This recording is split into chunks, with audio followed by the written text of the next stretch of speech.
Hai, selamat malam teman kumparan. Apa kabar? Semoga sehat selalu ya. Karena sehat itu penting banget selama pandemi ini. Karena dengan sehat kalian tetap akan produktif. Malam ini bareng saya, Feby Dwi Sutianto. Aku redaktur di Kumparan Bisnis. Kita sama-sama akan belajar gimana cara ngelola saham yang baik serta menguntungkan. Oh ya, sekalian aku mau kenalin ini program kelas investasi episode perdana. Jadi kedepannya akan ada episode lain kelas investasi tentunya yang membahas tentang topik investasi yang sangat menarik. Selama setengah jam ke depan kita akan membahas tema yang aku yakin banyak sekali teman-teman kumparan yang tertarik soal saham. Karena selama pandemi 2020 ini jumlah investor saham itu meningkat hampir 50%. Nah, jangan-jangan ini kalian khususnya teman kumparan termasuk di dalamnya. Investasi saham ini memang menarik minat karena kalau untung itu bisa cuannya gede banget. Tentunya kalau dibandingkan jenis investasi lainnya kayak deposito, reksadana, maka nggak heran teman-teman kumparan pasti sering lihat postingan teman-teman atau saudara di sosmed saat mereka happy dengan cuan yang besar. Tapi yang kalian harus ingat, meski peluang cuan investasi saham itu gede, tapi resikonya juga tinggi. Makanya sebagai newbie nih, atau pendatang baru di investasi saham, kita harus pintar-pintar mencari ilmu dan kiat investasi yang tepat. Jangan sampai tergiur dengan omongan para influencer yang nggak kompeten, atau kita sebutnya pom-pom saham, yang mempromosikan saham gorengan. Jadi malam ini ada dua kata kunci yang mau kita bahas. Pertama soal investasi, kedua soal saham itu sendiri. Kita akan bahas tuntas pertanyaan-pertanyaan umum yang teman-teman kumparan miliki terkait saham, tapi kadang suka bikin salah kaprah. Seperti apa sih bedanya saham dengan investasi lain, terus butuh modal berapa untuk investasi saham. Yang nggak kalah penting adalah gimana sih biar cuan di saham. Nah, sebelum kita masuk ke pembahasan itu, buat teman-teman kumparan yang punya pertanyaan seputar investasi saham, jangan ragu untuk langsung tulis pertanyaannya di kolom Q&A atau live chat Instagram, karena 5 penanya terpilih akan dapat langsung dijawab oleh narasumber kita. Dan tentunya yang paling menarik nih, kalian akan dapat dana investasi 600.000 per orangnya. Jadi setelah kelas ini kalian bisa langsung dapat dana dan besoknya kalian bisa bermain saham. Jadi pantengin terus live kelas investasi kumparan sampai akhir. Oke, untuk jawab rasa penasaran terkait cara cuan dari investasi saham, kita akan bahasnya bersama perwakilan dari Market Development Bursa Efek Indonesia. Langsung saja aku panggil Mas Kemar Rumayar. Ya, sebelum sambil menunggu narasumber kita, tolong absen dulu. Oke, ada yang dari Aceh. Terus yang dari teman-teman dari mana aja nih? Oke, sambil menunggu Kang Kemas, kalian juga bisa ketik pertanyaannya, nanti dari tim admin akan mencatat. Kang Kemas sudah posisi? Iya, sudah. Oke, siap. Sudah, Kang. Oke, apa kabar Kang Kemas? Alhamdulillah sehat, Kang. Gimana, Kang? Sehat ya? Baik, gimana selama pandemi? Aktivitas full WFH atau kadang ke kantor? Saya full WFH, Kang, tapi edukasi tetap jalan karena kan bursa kegiatan edukasinya dari awal pandemik sampai sekarang tetap masih berjalan dan makin masif bahkan ya. Oke. Jadi kegiatan edukasi itu nggak mungkin berhenti supaya masyarakat Indonesia yang pasti terhindar dari yang namanya penipuan investasi bodong gitu ya. Ya, menarik banget nih. Nanti sabar dulu teman-teman kumparan. Nanti akan dijelasin lebih detail lagi sama Mas Kemas. Oke, Mas. Ini tema hari ini kan soal cuan dari investasi saham. Namanya pemula pasti harus tahu dulu nih basic-basicnya sebelum dia masuk ke investasi saham. Nah, kita ingin tahu logika investasi saham itu seperti apa sih, Kang? Ya, nih boleh nih kita jelasin basicnya ya, karena kebanyakan masyarakat kan kalau seandainya bicara investasi saham pasti bilangnya main saham ya. kalau yang kita lihat, apalagi saya kebetulan mengedukasi masyarakat itu dari tahun 2011 hingga sekarang gitu ya. Mindset masyarakat mengatakan main saham, padahal saham itu bukan buat main, tapi buat Hmm. berbicara investasi jangka panjang Hmm. gitu ya. Nah, karena gitu analoginya generasi milenial sini sebenarnya lebih paham terkait dengan mereka ingin membuat sebuah perusahaan. Ini contoh kasus ya. Kang, kita buka usaha yuk Kang, gitu kan ya. Setelah kita buka usaha kan kita perlu modal ya Kang. Ya gak sih? Kita perlu modal, umpamanya kita mau diriin usaha bakso lah umpamanya. Nah, ketika usaha baksonya memerlukan modal 4 juta, ya Akang punya modal 2 juta, saya juga 2 juta gitu ya. Hmm. Akhirnya supaya fair, supaya tidak terjadi sesuatu yang tidak diinginkan, akhirnya kita bikin surat perjanjian gitu ya. Surat perjanjian bahwa Akang punya saham umpamanya 100 lembar senilai 2 juta, saya juga Hmm. sama 100 lembar senilai 2 juta gitu ya. Nah, itulah yang namanya saham gitu kan. Itulah yang namanya saham. Jadi masyarakat itu ketika berbicara saham seakan-akan berpikir ini makhluk apaan gitu ya. Oke. Padahal saham bisa diciptakan, silakan Oke. ciptaan sahamnya masing-masing, surat perjanjian tadi.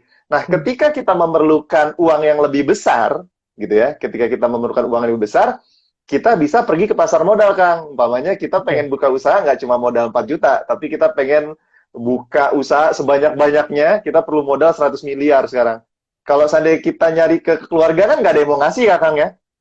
Ya gak sih? Iya. Akhirnya Betul. kita pergi ke pasar modal. Kita ke pasar modal bisa mengeluarkan yang namanya saham atau bond gitu ya. Nah, yang Oke. kita bahas malam ini adalah saham. Nah, itulah saham. Jadi sesederhana itu sebenarnya. Oke. Sesimpel itu. Menarik nih penjelasan soal gambaran umum soal saham. Nah, kadang newbie juga bertanya nih, apa sih yang buat saham itu naik dan turun, Kang? Kan kadang kita berharap naik terus, tapi kadang turun. Nah, bisa dijelasin nih, Kang? Oke, ini pertanyaan klasik ya sebenarnya. Kalau Iya. seandainya ini mungkin dari tahun 2000-an juga atau tahun 90-an deh. Saya yakin Iya. pertanyaan orang pasti sama gitu ya. Ini kenapa sih ini saham bisa naik turun gitu ya? Padahal analoginya sederhana sekali. Sama kayak umpamanya jelang lebaran gitu Hmm. ya. Kita bicara harga cabai. Tahu dong harga cabai juga naik turun kan ya? Oke, Siapa betul. yang mempengaruhi harga cabai? Tentu saja supply and demand. Ketika permintaannya banyak, barangnya sedikit, harganya akan naik. Ketika Hmm. barangnya banyak, permintaannya sedikit, harga akan Hmm. turun. Begitupun Hmm. saham. Contoh Hmm. ketika berbicara saham Telkom, umpamanya ketika ada permintaan yang banyak terhadap saham Telkom, tekanan beli besar dibandingkan yang jual, otomatis harganya akan naik. Jadi itulah yang namanya pasar gitu ya. Kalau tanya pasar ya pasti naik turun ya. Emas aja naik turun kan? Ya gak sih? Supply and Iya. demand. Iya. Tapi yang membedakan di saham adalah kalau melihat jangka panjang tidak lagi berbicara supply and demand, tapi yang dibicarakan adalah kinerja perusahaannya. Oke. Kayak gitu sih, Kang. Hmm.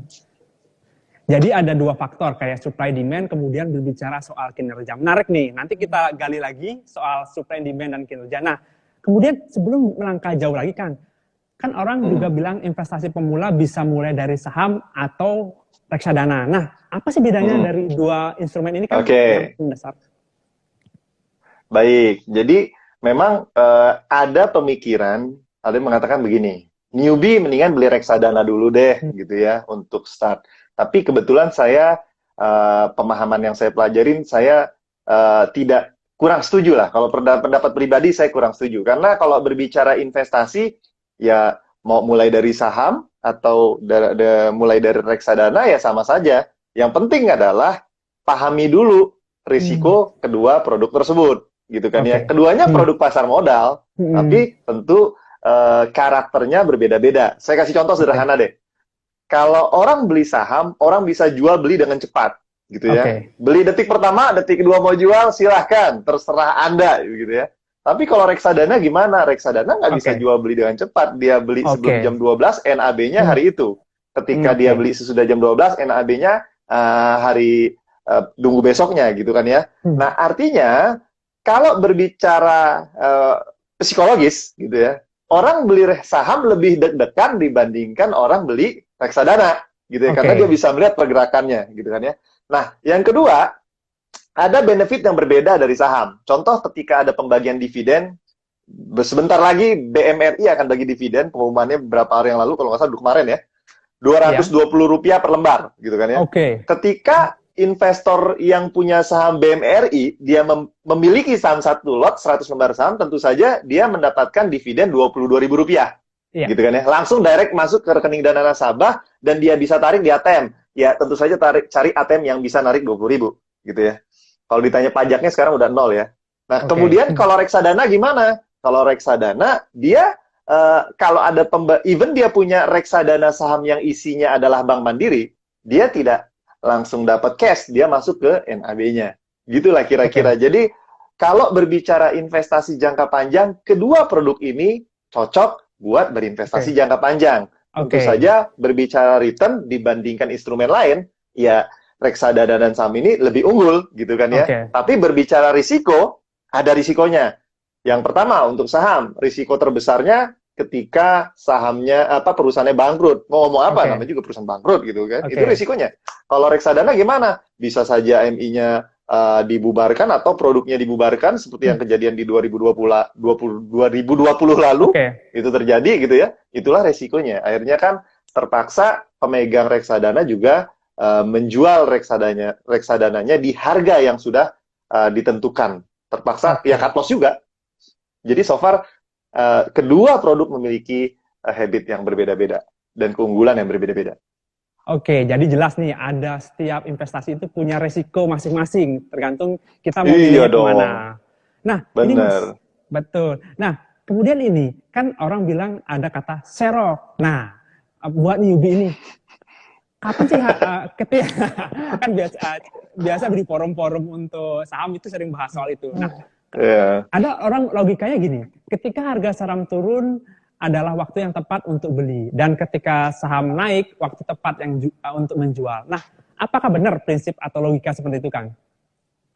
Jadi, gini, kalau saran saya buat investor newbie, pertama tentukan dulu mau jadi apa. Kalau saya pertanyaan itu dulu deh, mau jadi apa? Seorang investor jangka panjangkah atau ingin menjadi seorang spekulankah gitu ya. Karena keduanya memiliki habit yang berbeda.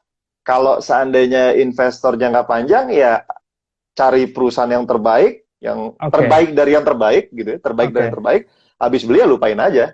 Kalau bisa konsisten beli setiap bulan, go ahead, buy at any price. Mau harganya lagi turun kayak ya beli, mau harganya lagi naik ya beli. It's up to you. Namanya juga jangka panjang. Yang penting adalah goals-nya. Goals-nya apa dulu? Gitu ya. Ketika beli saham nggak punya goals, itu sama aja kayak traveler without destination kalau saya bilang. Kalau seandainya saya contoh nih, akan mau investasi sekarang. Saya beli saham A, tujuannya buat pensiun. Ya udah, beli setiap bulan sampai pensiun, kan gitu ya. Atau mau beli saham buat ganti handphone baru nanti. Kapan? Nggak tahu. Pokoknya kalau uangnya cukup, sahamnya naik sesuai dengan keinginan kita, dan ada handphone canggih saat itu dan harganya cocok, silahkan jual dan beli handphone, gitu kan ya. Itu cara wise yang menurut saya bagus buat newbie tadi. Tapi kalau berbicara spekulan, ini agak berbeda. Habit mereka ya, mereka berharap kalau seandainya sahamnya lagi naik, mereka jual. Kebetulan memang lagi tinggi, ya saatnya jual. Ketika dia tunggu turun, ya saatnya beli.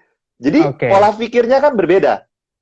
Saya tidak menyalahkan ada orang yang punya pemahaman spekulan. Enggak sama sekali. Karena setiap transaksi ada komisi. Komisi itulah lari ke broker, lari ke bursa, lari kepada pendapatan bursa, dan lari ke pajak juga buat negara. Kan gitu ya. Nah, jadi kedua habit ini ya bagus. Gitu kan ya. Cuma yang jadi problem adalah ketika masyarakat ujuk-ujuk pengen jadi spekulan, gitu kan. Gua mau jadi spekulan gitu kan ya.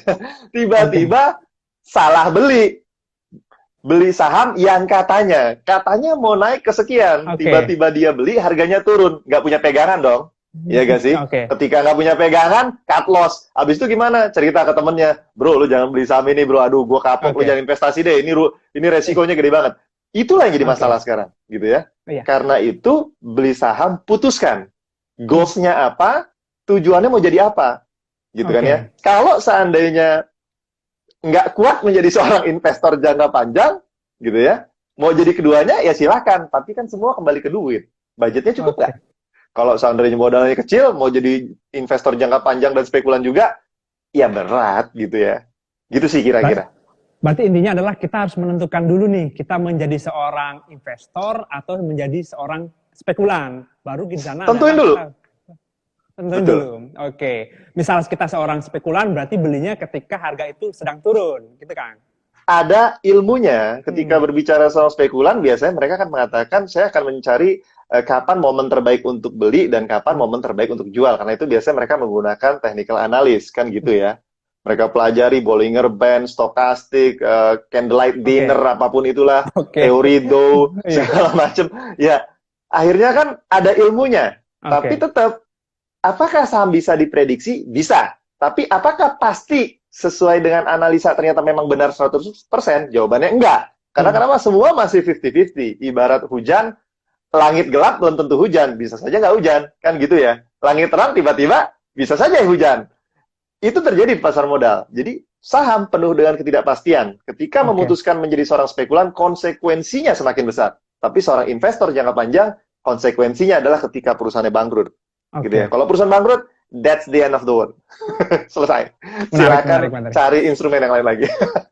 Maksud cari Oke. saham yang lain. Kang, ini juga menarik nih. Biasanya kalau investor pemula kan cenderungnya mau portofolionya harga sahamnya hijau terus nih, naik terus. Tapi kan nggak mungkin. Nah, kadang kalau Ya, harga saham itu turun terus. Nah, sebagai seorang investor pemula itu menyikapinya gimana agar nggak langsung panik, Kang? oke. Ini lagi-lagi pertanyaan yang sangat sering ditanyakan ketika saya Iya, presentasi iya. di apa namanya tentang pasar modal gitu ya. Hmm. Orang menanyakan ketika saham, Mas, ini kira-kira gimana nih Mas ya? Saham apa? Saya beli saham terus harganya turun. Saya suka nanya, ketika Anda pertama kali beli saham, tujuannya apa? Dan ketika Anda tahu tujuannya, yang Anda beli ini apa? Perusahaan apa? Produknya apa? Pernah lihat laporan keuangannya apa enggak? Hmm. Itu pertanyaan sederhana Oke. sebenarnya. Kebanyakan orang yang menyesal tadi, kalau yang saya temukan, ternyata mereka membeli saham atas dasar katanya. Lagi-lagi berbicara katanya. Beli saham XYZ. Kenapa? Kata dia sih mau naik ya jadi 2.000 gitu kan ya. Oke. Nah, impact-nya gimana ketika berbicara katanya tadi, dia nggak punya pegangan. Nggak punya Oke. pegangan hidup. Waduh, bahasanya udah pegangan hidup. Pegangan Jadi dia nggak hidup. punya pegangan. Jadi dia nggak punya pegangan untuk kenapa ya gue mesti beli lagi? Kenapa ya gue mesti mempertahankan saham ini? Nggak ada Oke. alasan. Sekarang bayangkan, kalau seandainya sebuah saham yang fundamentalnya luar biasa, gitu ya, anggaplah di Mei kemarin 2020, atau sampai Maret sampai Mei 2020 kemarin deh. Anggaplah ada satu saham yang berhubungan sama bank, umpamanya. Iya. Sahamnya anjlok sedalam-dalamnya, bahkan saya masih ingat ke harga sekitar 700 perak dari harga 3.000-an, gitu ya. 3.000-an jatuh ke 700, 600 perak. Ada orang yang beranggapan ini perusahaannya masih bagus, sebenarnya Oke. fundamentalnya oke. Ini cuma karena masalah supply and demand dan masalah apa namanya COVID-19 yang kemarin lagi booming-boomingnya gitu ya. Dan sudut pandang orang kayak gini, mereka akan mengatakan, gue akan beli lagi. Gue akan beli. Kenapa? Perusahaan bagus, kenapa gue mesti Oke. takut gitu kan ya? Terus pegangannya apa? Fundamentalnya, rasio keuangannya oke. PE ratio di bawah 5, gitu kan ya. Ini analogi sederhana lah, gitu ya. Nah, akibatnya gimana? Dia beli lagi, sekarang gimana? Senyum-senyum. Harganya udah Oke. naik dari 1.500, 1.600. Kalau dia beli dari 600, sudah 100% ibaratnya. Nah, karena itu, saya kembalikan kepada masyarakat yang mengatakan, apakah saya mesti beli lagi saham ini? Dikembalikan ke awal, pada saat pertama kali dia beli, lu beli saham apa? Ngerti apa Oke. enggak ketika pertama kali beli? Kalau seandainya yakin itu bagus, bagus banget, nggak ada yang perlu ditakutin. Saya suka analisa gampang gini. Kalau seandainya menemukan mobil Mercy lagi harga Avanza, Oke. kenapa nggak beli? Gitu kan ya. Menarik Mobil nih, Mercy menarik lagi sih. harga Avanza itu namanya diskon. Itu namanya diskon. Jangan cuma pukul-pukulan ketika beli sepatu keren di apa namanya di mall sana yang tiba-tiba lagi diskon 90% kita berebut beli. Tapi kita di pasar modal lagi diskon yang besar kayak gitu sampai 50-70% malah ditakutin. Nah, ini jadi masalah kan karena dia nggak paham basicnya. Kira-kira Oke. demikian lah. Berarti intinya teman-teman kumparan, jangan panik ketika portofolio sahamnya turun. Asalkan kalian tahu perusahaan yang kalian beli itu punya fundamental yang baik. Itu kan Kang maksudnya. Yes. Oke. Betul sekali. Nah, Benar banget. ini pertanyaan basic banget sih. Kadang orang yang pemula atau akan terjun ke dunia saham mau tanya nih, itu minimal beri apa? Kalau kita mau beli berapa saham, mau beli saham itu minimal berapa banyak sih Kang? Maksudnya standar Oke. minimalnya? Standar. Sebenarnya sih nggak ada standar minimum. Dunia pasar modal sangat bebas. Kita Hmm. dapat dengan bebas menentukan semau kita untuk Hmm. membeli saham, mau 1 lot, 2 lot, 3 lot, Oke. atau langsung masuk 1.000 lot. Tapi pertanyaan adalah kekuatan finansialnya, Oke. gitu ya. Saya kasih contoh deh. Saya andaikan dari tahu pasar modal dari tahun 2004 ketika saya Hmm. lulus kuliah, saya akan mengatakan saya akan beli dari dulu gitu ya. Oke. Nah, cuma masalahnya ini terjadi sekarang gitu ya. Saya orang bursa nggak boleh beli saham, saya boleh belinya reksadana ataupun ETF. Oke. Jadi awareness saya terhadap investasi sungguh saya sesalkan kenapa tahu sekarang gitu. Oke. Nah, senangnya sekarang ini adalah generasi millennials yang masih kuliah sudah sangat aware untuk investasi, Oke. gitu ya. Jadi dengan modal dia yang minim, ibaratnya dapat uang gaji dari ayahnya, oh bilangnya gaji bukan gaji lah, uang jajan dari ayahnya. Senangnya sekarang ini mereka berani untuk berinvestasi, walaupun dengan 100.000 perak ya, 100.000 perak. Nah, uang 100.000 perak ini kita tentukan mau beli saham yang mana, yang Oke. cocok dengan kita, gitu ya. Saya suka ngasih gambar gini.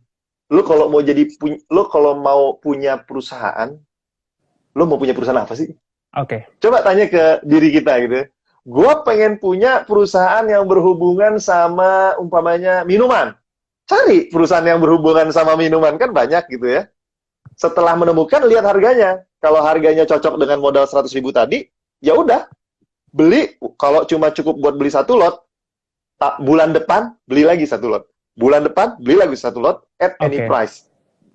Kalau seandainya sudah cukup jenuh terhadap saham tersebut, sisihkan lagi untuk membeli saham yang lain yang beda sektor. Saya rasa itu wise gitu ya. Jadi yang jadi masalah sekarang ini adalah orang beli 1 lot malu, 2 lot malu, Oke. 3 lot malu. Beli 10 kebanyakan, akhirnya nggak beli juga. Yang dia lakukan adalah membeli produk perusahaannya, gitu ya. Oke. Membeli produk perusahaannya, tapi dia tidak mau jadi pemiliknya. Oke. Jadi singkatnya, carilah perusahaan yang sesuai dengan budget yang dimiliki. Kalau seandainya punya budget berlebih di atas 5 juta, ya beli saham yang berhubungan sama banking, saya rasa juga banyak gitu ya, yang sesuai dengan uang yang dimiliki gitu ya. Tapi Oke. tambahin lagi, kalau udah jenuh, pecah lagi di sektor-sektor yang lain lah. Don't put all egg in one basket, katanya gitu ya. Oke.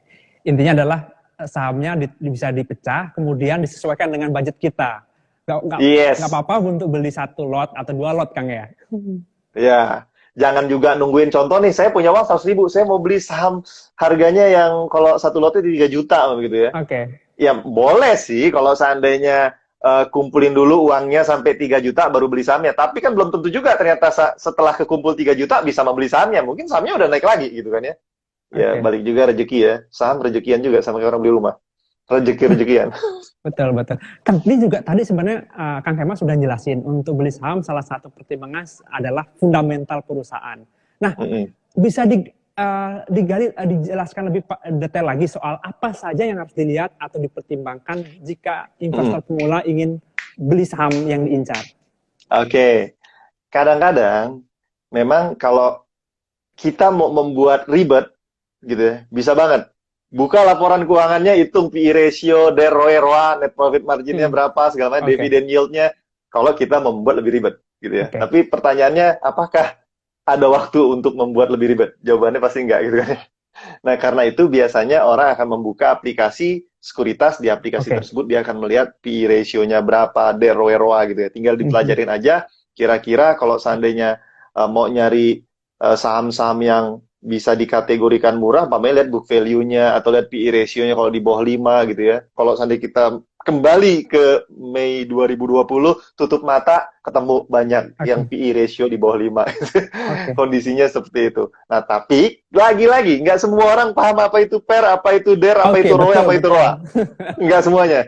Kalau saya suka bilang pakai cara Anabel. Panjangan Anabel itu analisa gembel kalau saya bilang. Menarik kali ini. Carilah perusahaan yang at least produknya Anda sukain, Anda suka pakai, orang lain juga suka gitu ya. Saya suka waktu awal-awal pandemik, saya ingat saya keliling ke luar rumah, saya keliling kira-kira mana perusahaan yang kira-kira masih survive. Itu saya suka iseng-iseng, oh ternyata ini survive ya. Apa namanya tukang Gojek masih suka beli produknya gitu ya, dapat online gitu ya, pembelian online masih rame segala macam, dan kebukti ternyata laporan keuangannya bagus gitu ya. Jadi Oke. sebenarnya lihatlah di depan mata teman-teman gitu ya.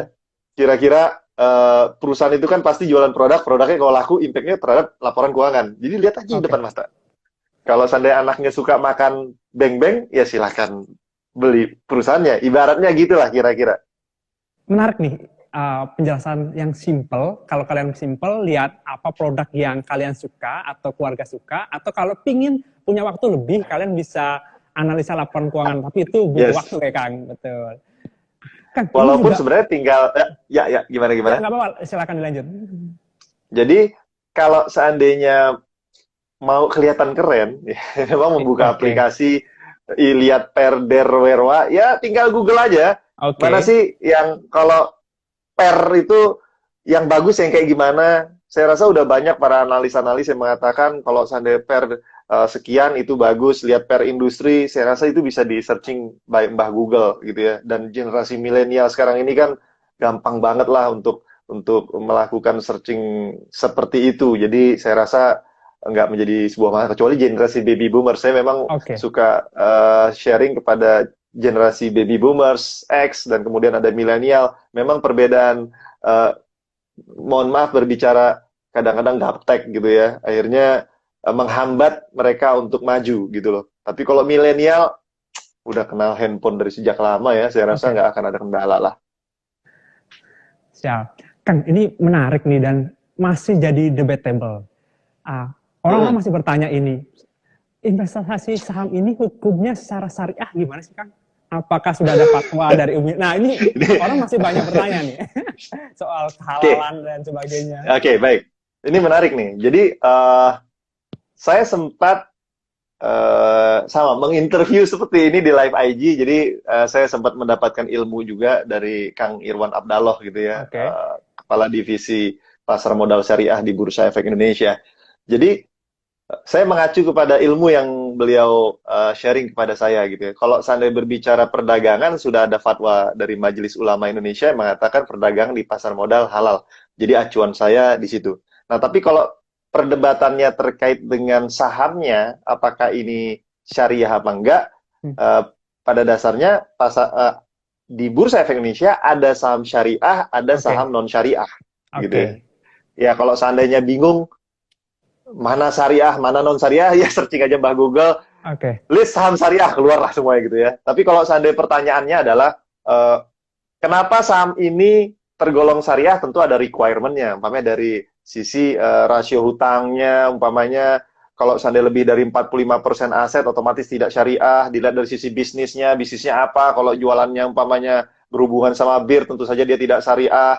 Kalau seandainya berhubungan dengan riba, dia tidak syariah. Nah, tapi ada perdebatan selanjutnya yang kemarin saya diskusikan dengan Kang Irwan itu, ada perdebatan selanjutnya adalah ketika berbicara apakah benar semua perusahaan apa namanya berbicara rasio hutang menjadi kalau seandainya 45 di atas apa rasio hutangnya di atas 45% kok oke, dianggap syariah? Kenapa enggak 30% atau kenapa enggak 20%, kenapa enggak 10% gitu ya. Nah, jadi kalau dari diskusi kemarin andai kan rasio hutang turun ke 30% dari 700 saham tadi itu ternyata hitungan jari yang bisa masuk ke dalam oke, list saham syariah. Itu baru 30% diturunin. Gitu. oke, Gimana kalau seandainya 20% bisa nggak ada aja. oke, Nah, karena menarik itu nih. sepakatlah.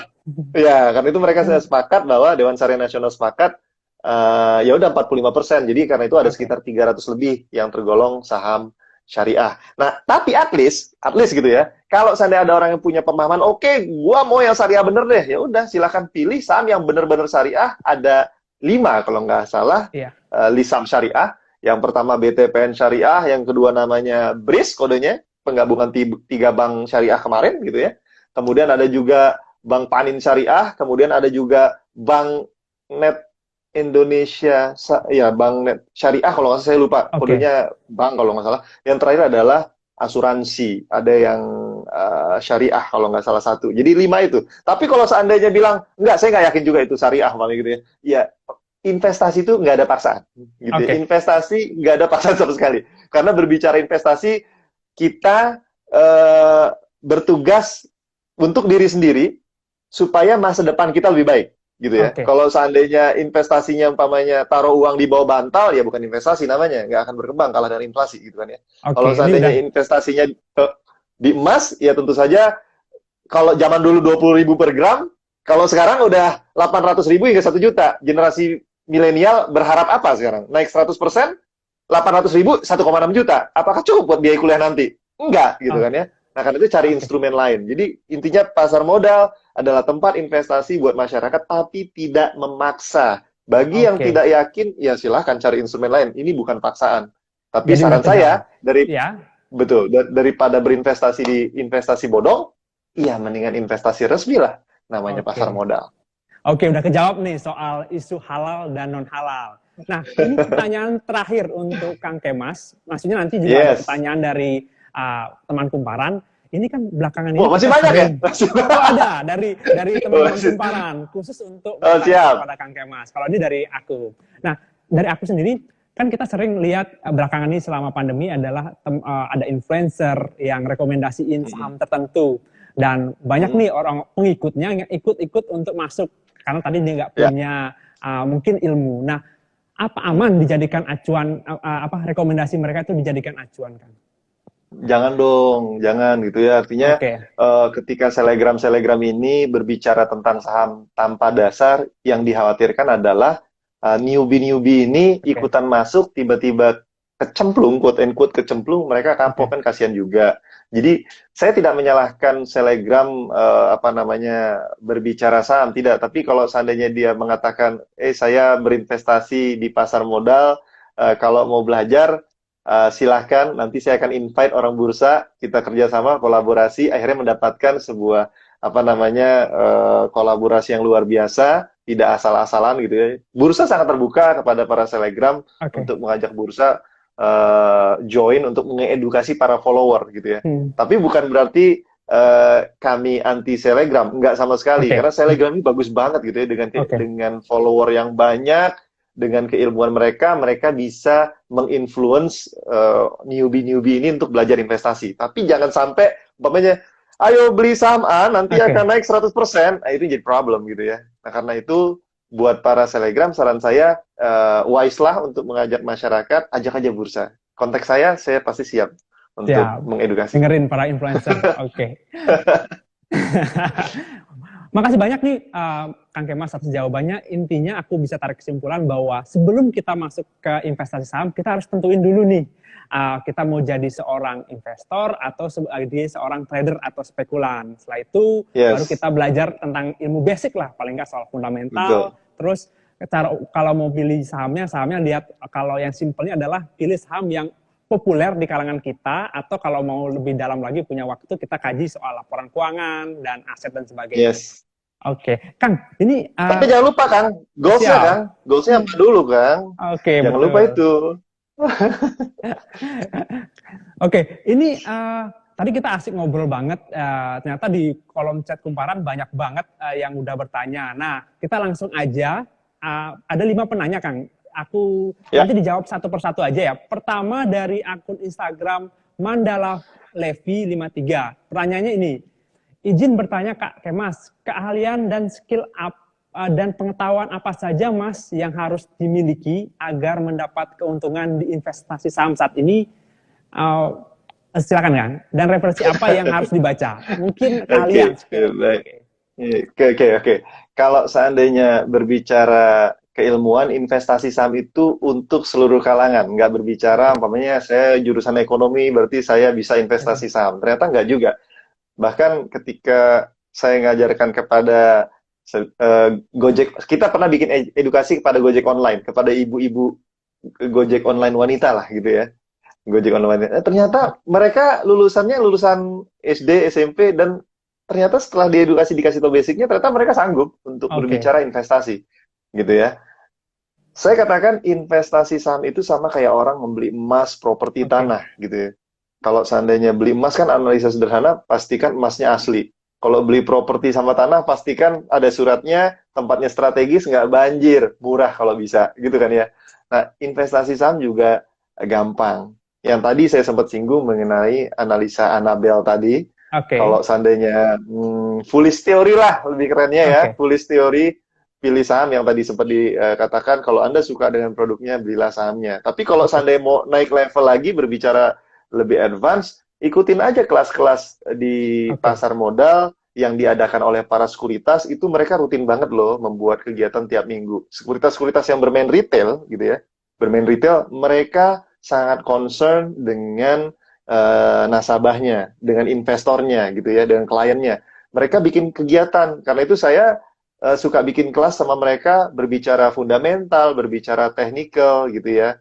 Silakan gitu ya, ikutin kelasnya gratis bahkan. Gitu, oke, terbuka untuk umum tentunya di sekuritas di mana mereka terdaftar. Tapi kalau saya mau nambah lagi ilmunya, bukunya mana? Banyak banget kalau bicara buku. oke, Kalau saya bicara syariah, cari bukunya si Kang Irwan Abdallah itu, dia banyak ngeluarin buku gitu ya, atau buku-buku pasar modal yang di Gramedia lah ngomongin tentang technical, fundamental, saya rasa banyak sekali. Tapi yang penting mulai dulu, Kang. Kalau seandainya belajar dulu nggak mulai-mulai, percuma, Kang. Ibaratnya, oke, kalau seandainya, saya suka analogi simple. Orang mau paham transaksi di toko online, apakah dia pelajarin dulu FAQ-nya? Enggak ya, Kang ya? Langsung belanja aja di toko online-nya ya, Kang? Belanja, oh caranya begini ternyata. Cara top up-nya begini, nanti dikirimnya begini. Akhirnya learning by doing. Nah, pasar modal oke, juga sama. 100.000 bisa learning by doing, gitu ya. Bisa learning by doing, jangan takut. Sama kayak orang pergi ke mall, belanja 5 juta aja nggak takut, masa 100.000 buat oke, investasi, takut. Mestinya nggak kayak gitu. Kira-kira oke. demikian. Oke, ini langsung aja ke pertanyaan kedua dari Jessica Ana.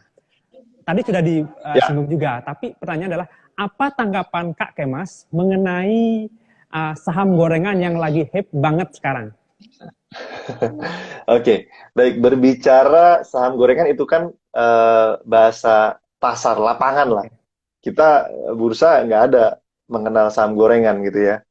Jadi analoginya adalah yang terjadi di lapangan, sorry bukan analogi, yang terjadi di lapangan adalah saham tiba-tiba naik setinggi-tingginya tanpa diikuti dengan fundamental oke, perusahaannya, tiba-tiba ambrol sedalam-dalamnya dan mengakibatkan oke, banyak investor yang merasa dirugikan loh ya, karena di saham berbicara rugi ketika dia sudah jual, merealisasikan.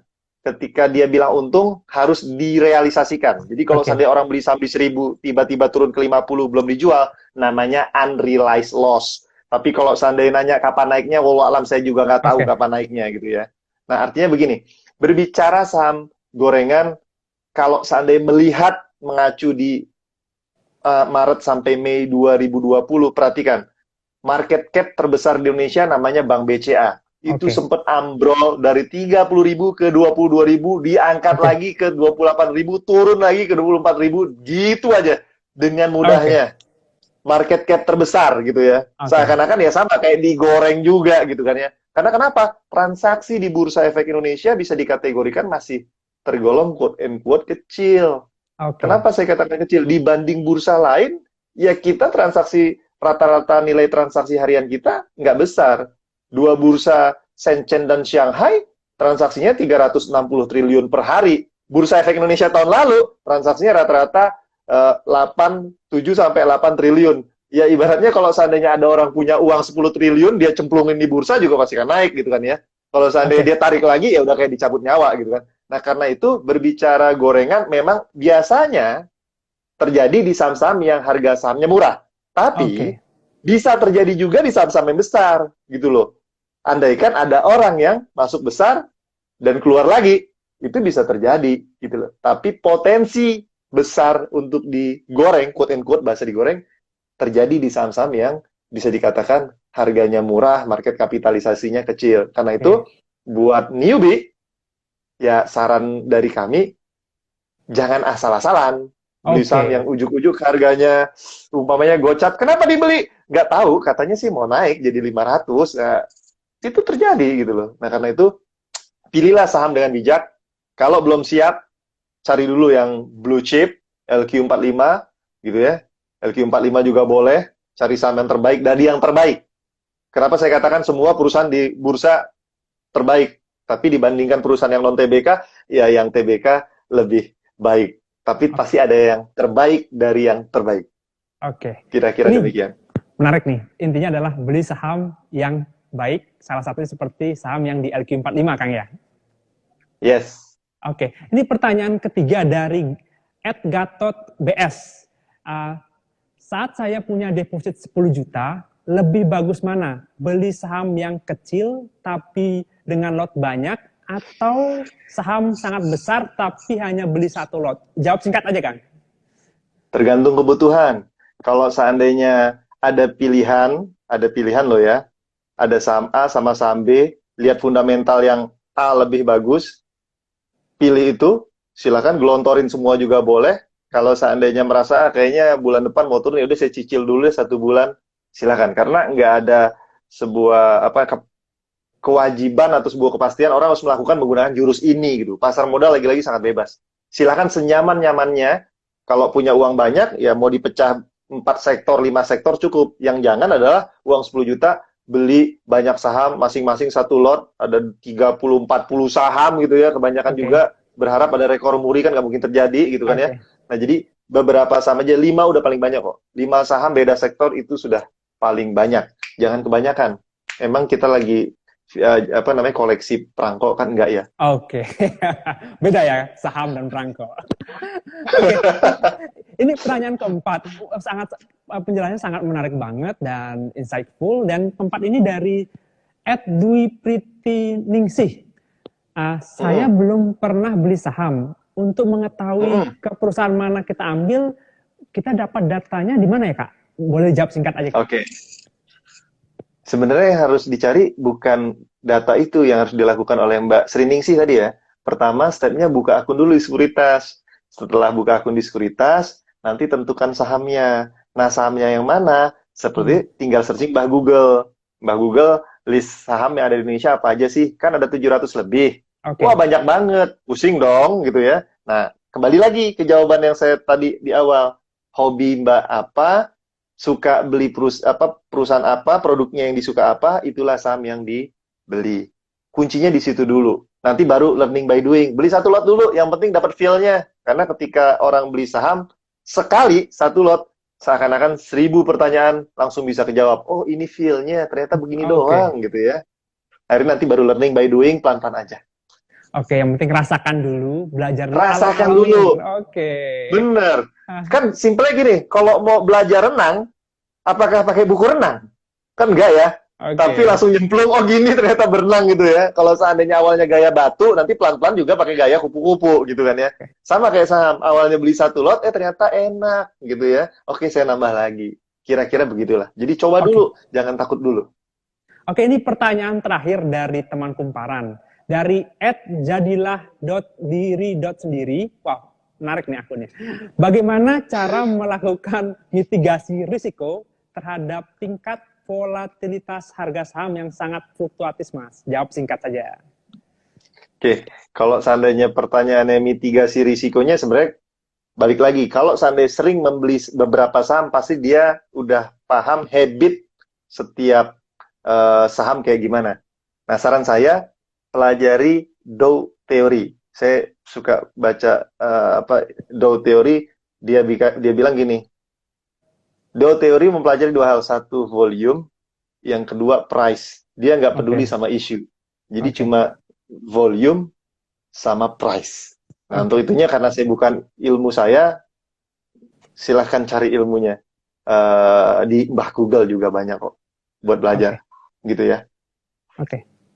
Oke, menarik penjelasan dari Mas Kemas. Nah, ini aku ucapkan selamat kepada 5 orang penanya tadi, kepada @mandalavi53, @Jessica_Ana, @Gatot_bs, @Dwi-Pratiningsih, dan @Jatilah-Diri-Sendiri.